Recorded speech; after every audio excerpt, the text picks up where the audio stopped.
Happy New Year, everyone. My name is Chase, and welcome to my 2022 Nintendo Switch in review video. This year was a pretty big year for the Nintendo Switch. 2022 marks 5 years since the Nintendo Switch was first released, and throughout this year, we've gotten many new games for the Nintendo Switch. So for today, I invited a bunch of really cool creators to help me out in looking back at some of the games we've gotten for the Nintendo Switch this year. By the way, if you guys want to support any of my friends I feature in this video, feel free to check out their links in the description. To start things out, let's rewind a bit to January when Nintendo released Pokemon Legends Arceus. I'm not gonna lie, my Pokemon knowledge is about as little as you can get, but I'll try my best to talk about this game from an outsider's perspective. As far as I can tell, Pokemon Legends Arceus is one of the biggest steps taken in the Pokemon series. I guess for a lot of fans, the Pokemon games have started to become very stale and repetitive. From what I've seen, that was the biggest critique with the previous generation, Pokemon Sword and Shield. With Legends Arceus, this is a completely new take on the Pokemon gameplay. I guess this is technically a spin-off Pokemon game, but from what I've heard, the story in this game is especially captivating because it essentially takes you back on this history lesson of Pokemon. While I can't personally explain to you any of the story because, I mean, what the heck does this word even mean? From what I've heard from other people who have experienced this story and know what's going on, it seems like it gives a lot of cool backstory to the world of Pokemon. But the actual gameplay mechanics is where this game really set itself apart when it was first released. This is the first ever taste that we've gotten of an open world Pokemon. You can freely walk around this world, and there are just a bunch of Pokemon roaming around. And actually battling the Pokemon doesn't seem like a completely separate part of the game. It seems like a completely natural transition from the open world gameplay into the Pokemon battles. And now when you compare Legends Arceus to the previous games that we've gotten like Brilliant Diamond and Sword and Shield, Legends Arceus finally feels like something new and fresh. And spoilers, we'll see more about this later on in 2022, but it seems like Pokemon Legends Arceus is a very, very great stepping stone to even more drastic improvements in the Pokemon series. Next up, we're gonna fast forward a little bit to March 18th, 2022. I'm super duper excited to have my friend AAVIMUS here to talk about the Mario Kart 8 Deluxe Booster Course Pass. Hi everyone, my name is AAVIMUS. I am a variety streamer over on Twitch, mainly focused on Nintendo games and occasionally a bit of a speedrunner. Today I'm talking about the Booster Course Pass for Mario Kart 8 Deluxe, of which we've just had the third wave release. Mainly recreations of older tracks as well as adding some of the tracks off Mario Kart Tour. They are quite literally doubling the size of the game. They're going from the original 48 tracks that was the size of the game at launch to 96 in total. And they have brought back a ton of my absolute favourite tracks, such as Waluigi Pinball, Mushroom Gorge, and Coconut Mall. They are all pretty faithful recreations as they were in their original games, but it's also quite interesting to see what they've done with some tracks from older games, such as Mario Circuit Free, Calamari Desert, and Peach Gardens. They have updated those tracks to have a bit more of a Mario Kart 8 gimmicks. Also, they have added a ton of quality of life changes, especially with the latest wave. The ability to customize exactly what items show up in your races has been an amazingly fun feature. I've had a particularly large amount of fun by putting on blue shells only. It sounds like it'd be a terrible time, but my sides were sore from laughter. The final thing I am really impressed with Nintendo on this is the fact that you can play with your friends without having to own the booster pass. As long as one of you owns the booster pass, everyone you play with has access to playing that online. Mario Kart has kept that online experience unified and accessible to everyone by allowing everyone to play the tracks. It's great. There is some things I do dislike though. They are missing a few customization options that I think the game could really use, such as mirror mode on 200cc, and potentially the ability to create your own set of tracks to run a tournament. Maybe you want to create your own Rainbow Road Cup and have the game automatically run through those tracks in order. That could be a lot of fun. It also, with this booster pass, means that Mario Kart 9 is quite a way off. And as a big Mario Kart fan, it's a little bit disappointing. But 96 tracks in a single Mario Kart game is amazing. So I am still very happy with all the extra courses we are getting. The fact that they've done this over the space of 2 years, I think has brought a lot of additional life to an already decade-old game. They've already added a lot of my favourites. Still missing a couple which I'd love to see, such as Koopa Troopa Beach, and maybe something new.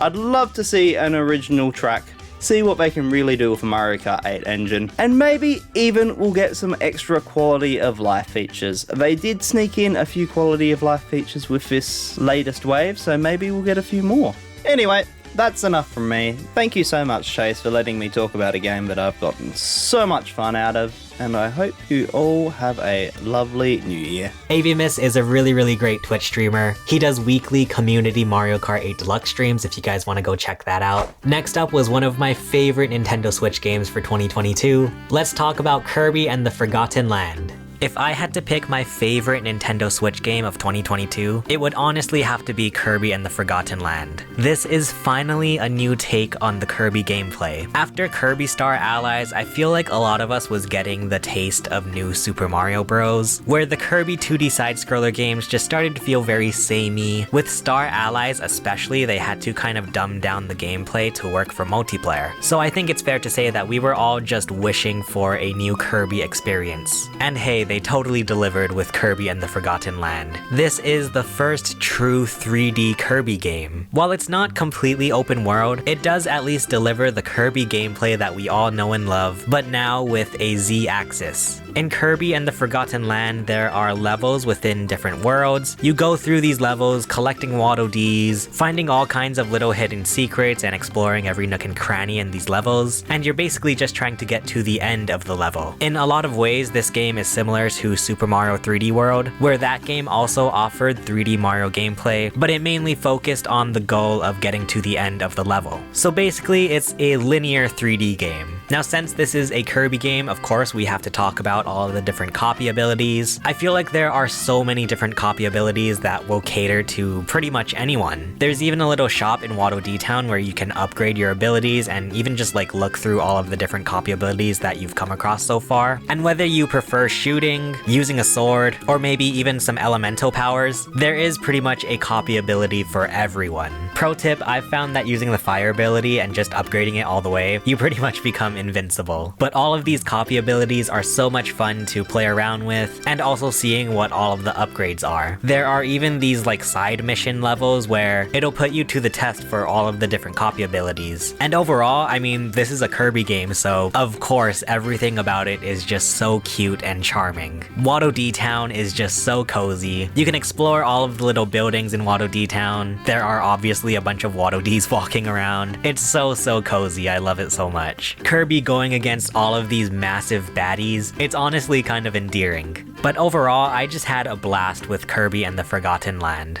Oh boy, I'm super duper excited to have this person here to talk about our next game. On April 29th, 2022, Nintendo gave us a major throwback to the Wii with Nintendo Switch Sports. And I thought it was only fitting to have probably the biggest fan of Wii Sports I've ever seen, our friend Nintendo Hero. Hello, I'm Nintendo Hero, and I talk about lots of Nintendo-related stuff on my YouTube channel. Now let's talk about Nintendo Switch Sports. I'm a huge fan of the Wii Sports series. Resort is one of my favorite games of all time, so I was pretty excited when Nintendo Switch Sports got announced. But right from the start there was some concerning stuff. Only 6 sports at launch, with more coming in future updates. And there's sadly no sign of Woohoo Island at all. The sports that are included can be pretty fun, but overall the Joy-Cons aren't as accurate as the Wii remotes were for motion controls. And while I don't absolutely hate the new Sportsmates design, I wish they would have just based the game around Mii's like normal.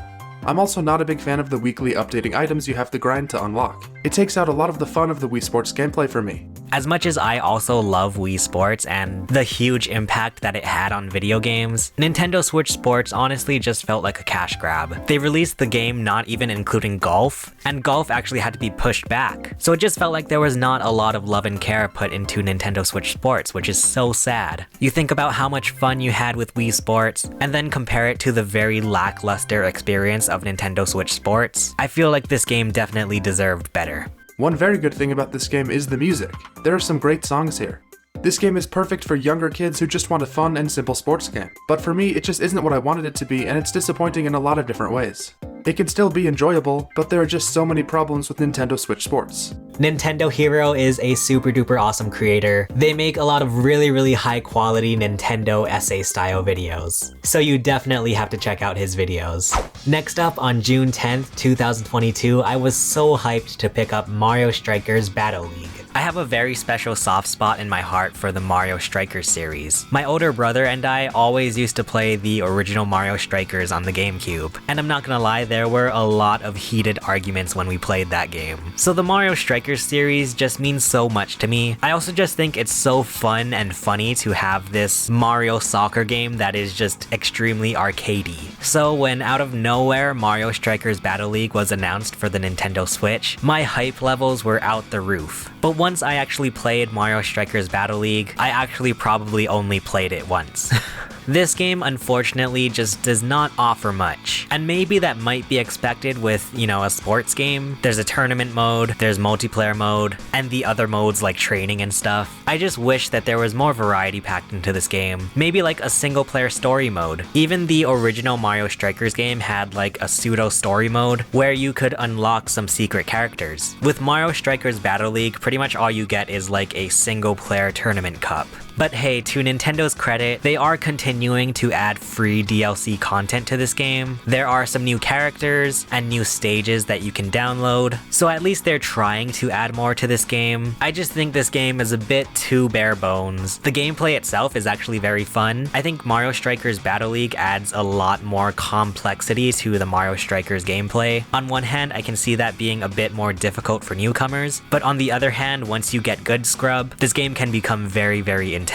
Like as a Mario soccer game, I think this is a fine game. Gameplay, graphics, everything is like middle of the road fine. But this is Mario Strikers. I was expecting a little bit more. And beep beep everyone, because we have a Game Award winner here. Splatoon 3 was released on September 9th, 2022. I'm not gonna lie, I don't have much to say about Splatoon 3, because for the most part, this is just more Splatoon. I think it's very interesting that we now have 2 Splatoon games on the Nintendo Switch. I can imagine little Timmy going to GameStop and seeing Splatoon 2 and 3 on the store shelf, and Timmy's mom is probably gonna say, why would I pay the full price for Splatoon 3 when I can just get Splatoon 2 for a cheaper price? And as far as I can tell, it seems like Nintendo is going to have to continue supporting Splatoon 2. So I don't know, I just find it really interesting that there are 2 Splatoon games on the Switch right now. And listen, I'm a casual Splatoon player, so for me, having more Splatoon on the Switch, I think it's fine. The very fact that to me, it just feels like we're getting more Splatoon, I don't think is a bad thing, because the Splatoon gameplay by itself is just very good. Now, if you dig deeper into Splatoon 3, there are obviously some differences, whether it's quality of life differences with like the online multiplayer lobby. You have some major gameplay improvements like Salmon Run being available 24/7. Even the single player mode, I would say, probably goes bigger and better than the previous 2 Splatoon single players. So there are some differences between Splatoon 2 and 3 if you are a Splatoon fan. To the normal Switch player, I don't know if they would see or care about those differences. The good news about Splatoon 3 though is that we did get some cool hardware out of it, the Splatoon 3 OLED Switch and the Splatoon 3 Pro Controller. These 2 products are hot. Anyway, Splatoon 3, while it doesn't shake things up, it does still deliver with more fun Splatoon gameplay. Alright, so we're kind of winding down to the end of 2022 here, but we still have the final major games coming out for the Nintendo Switch. The next game we'll be talking about was released on October 20th, 2022, so here is our friend Spiteri19 to talk about Mario plus Rabbids Sparks of Hope. G'day guys, my name is Alex and I also go by Spiteri19. I am an Australian variety streamer and I play all sorts of fun games with my wonderful community over on Twitch. Okay, now that I got my plug out of the way, I just want to say a quick thank you to ChaseYama for inviting me to talk about one of the great games of 2022, Mario plus Rabbids Sparks of Hope. I first discovered this amazing franchise back in 2017 when Mario plus Rabbids Kingdom Battle was introduced during Nintendo's E3 presentation. Seeing Ubisoft Milan's creative director Davide Soliani in tears after Shigeru Miyamoto introduced the game to the world, it which really grabbed my attention. I then found out that Grant Kirkhope, the composer of my all-time favorite game, Banjo-Kazooie, was working on this game, and I was sold. It's safe to say that I was a huge fan of the original Mario plus Rabbids game, so when I found out there was going to be a sequel, I was extremely excited. Like the previous title, Mario plus Rabbids Sparks of Hope is a turn-based action-adventure strategy game with lots of charm and humor laced throughout it. So you may be wondering, what's the story about? Okay, well, we begin the game in the Mushroom Kingdom where the Mario characters and Rabbids are now living together in harmony. We are then introduced to Sparks, a hybrid of Lumas and Rabbids, and quickly discovered that the universe is in danger from an evil being called Cursor. Mario plus Rabbids Sparks of Hope takes place across numerous planets around the galaxy. Our main objective is to collect enough purified crystals to weaken the defense of that evil Cursor stronghold and to save the galaxy, of course. The thing I love about this game is that anyone can play it. There are 3 main difficulty settings: relaxing, average, and demanding. There is also an option to turn on and off invulnerability. Now, this setting is especially great for young children that may struggle with understanding combat mechanics. I personally play with the average setting, and I had a great time. As previously mentioned, this is a turn-based action-adventure strategy game. What that means is, whilst exploring the numerous planets, you may encounter battles where you'll be required to figure out how best to defeat your enemies. Now, these battles have different requirements, such as defeating a certain number of enemies, reaching a safe zone, or simply surviving a specific number of turns. There will also be times where you face up against giant enemies and special bosses. Now, for these fights, you'll have to use the skills that you previously learnt in order to defeat them. Mario plus Rabbids Sparks of Hope is a brilliant addition to the franchise, and I highly recommend trying it, especially if you're a Nintendo fan or if you just simply love playing strategy games. Also, I should probably mention that you don't really need to have played Mario plus Rabbids Kingdom Battle prior to playing Sparks of Hope. However, in saying that, it is also a great game, and I absolutely adore it and would hate if anyone misses out on experiencing it. Now, for the completionists out there like me, I can confirm that this game is filled with many hours of content to keep you busy. It took me roughly 60 hours to 100% complete Mario plus Rabbids Sparks of Hope. Now, this included 30 sparks, 45 weapon skins, 5 planet keys, and 30 memories. Keep in mind, this was mostly streamed on Twitch, so I may have gotten distracted from time to time. Anyway, thank you so much, ChaseYama, for having me, and I hope you all have fun checking out Mario plus Rabbids Sparks of Hope. Bye! Make sure you guys check out Spiteri19 on Twitch. He does a lot of really fun gameplay, and he always lets his community decide what game he's gonna play on stream. And finally, the last Nintendo Switch game released in 2022 was Pokemon Scarlet and Violet. And I'm super duper excited to have one of my favorite Twitch streamers here to talk about this game. Everybody, here is Liz Bang. Hi, I'm Liz Bang and I'm from Australia and I stream RPGs on Twitch, and I'm here to talk about Pokemon Scarlet and Violet for the Nintendo Switch. It is the latest installment of the Pokemon series and it is set in the Paldea region, which is loosely based off the Iberian Peninsula. Unlike previous titles, Scarlet and Violet are the first mainline Pokemon games to be open world, meaning players can essentially go wherever they want, whenever they want. Truly the ultimate Pokemon experience we've all been waiting for. But the bulk of gameplay actually takes place during the school's annual treasure hunt, where students can venture into Paldea so that they may seek out what they deem to be their greatest treasure, which is a fairly open-ended way of saying go do whatever you want. This gives players the opportunity to go down 3 potential story beats: Victory Road, which is your traditional fight the gym leaders, go do the Elite Four. Then there's also Path of Legends, which is your more fighting, challenging boss-style Pokemon. And then there's Starfall Street, which is the game's version of Team Rocket, but this time it is the school delinquent group Team Star. This game is less than desirable. It is not finished, it's glitchy, and it doesn't look nearly as good as other RPGs that run on the Switch. It is constantly suffering performance issues across the board. But here are some other things that I don't like about it.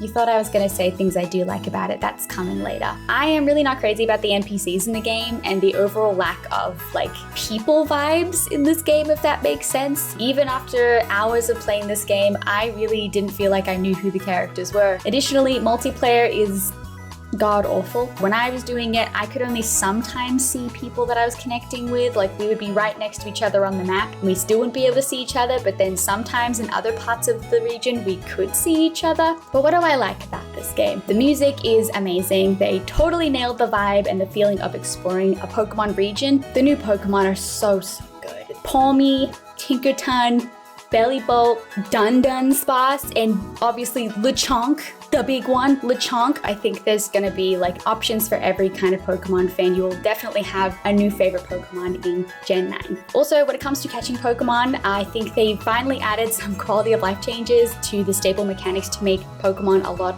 smoother as an experience to play. Catching Pokemon is now just hitting X. You don't have to go into like a sub menu or something. Also, the auto battling system where you can just be walking around and sending a Pokemon out to just fight Pokemon on its own to get experience, I think takes away from the grind and the slog of Pokemon that a lot of people don't like. And also, trainers just don't like stop your progress and just demand that you fight them. You actually have to go up to them and like ask to fight, which I think is such a good mechanic, and I wish they had done it like years ago, because even though I like encountering Pokemon in the wild and encountering trainers, I want to do that when I want to, not when the game decides that I want to. This is the most fun I've had with a Pokemon game in years. While it's not groundbreaking in terms of other RPGs, I think it is still a huge step in the right direction for Pokemon, and I really, really hope they keep going down this path, but like, do it better next time. Like, don't release a broken game, please. Don't do that again. But I'm also really curious about whether they will release an update or what they will do for DLC or a potential third title in this series, like they normally do a year after a game releases for a new gen. But all in all, I think Scarlet and Violet is worth giving a go, but maybe just buy it at a discount. Unless you're like me and most other people where we've already bought the game and